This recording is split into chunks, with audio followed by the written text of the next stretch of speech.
Prime Minister addresses the weekly cabinet with a warning to the Palestinian Authority. Police restore calm after clashes in the north leave dozens wounded. Lebanese Canadian arrives in Paris for questioning over deadly bombing. And 2 Israelis injured from lightning after heavy rainstorms.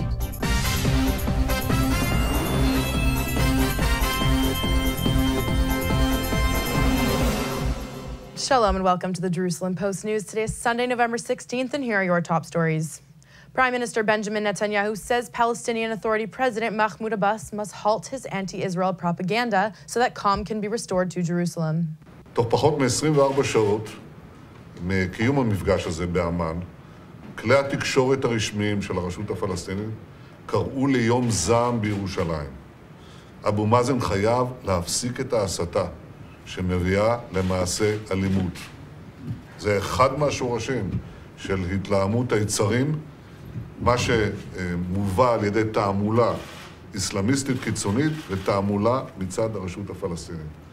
אני קורא לאבו מאזן להפסיק מיד את התעמולה הזאת, וישראל תפעל בכל מקרה כדי להגן על אזרחיה מפני מעשי אלימות. Netanyahu was speaking during the weekly cabinet meeting while stressing the call Abbas made just one day earlier in Amman to take immediate steps to restore calm in Jerusalem.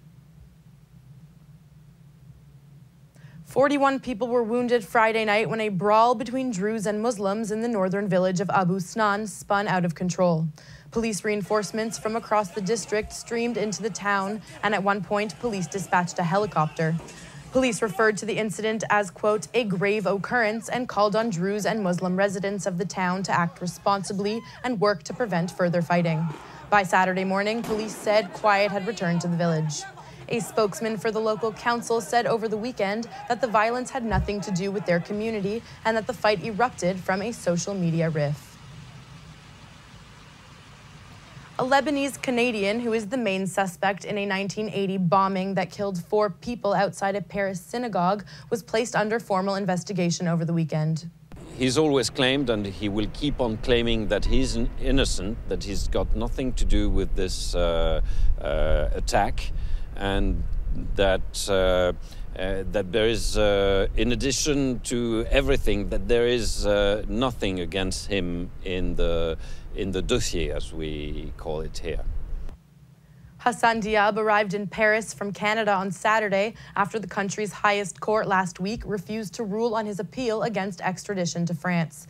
Diab was arrested by Canadian police in 2008, but was released and lived under judicial supervision. Diab is the main suspect in the incident where a bomb was placed in a bag attached to a motorbike parked outside a synagogue in Paris. It exploded on the final day of a Jewish festival just before a crowd was due to emerge from the synagogue, killing 4 people. Rainfall across the country led to heavy traffic in central Israel this morning, and the stormy weather caused injuries to at least 2 people. Fire crews were dispatched to a construction site at the Al-Qana settlement in the West Bank, where 2 people were moderately injured from a lightning strike. Israel police rescued a woman whose car was submerged in water amid heavy rains and floods in the central Israeli town of Or Yehuda. The woman was not injured in the incident.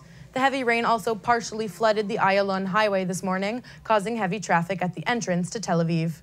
The water was cleared and the lanes were eventually opened, but the heavy traffic continued throughout the morning. And that's all for today. We'll be back tomorrow with more headlines. Until then, shalom from the Jerusalem Post studio.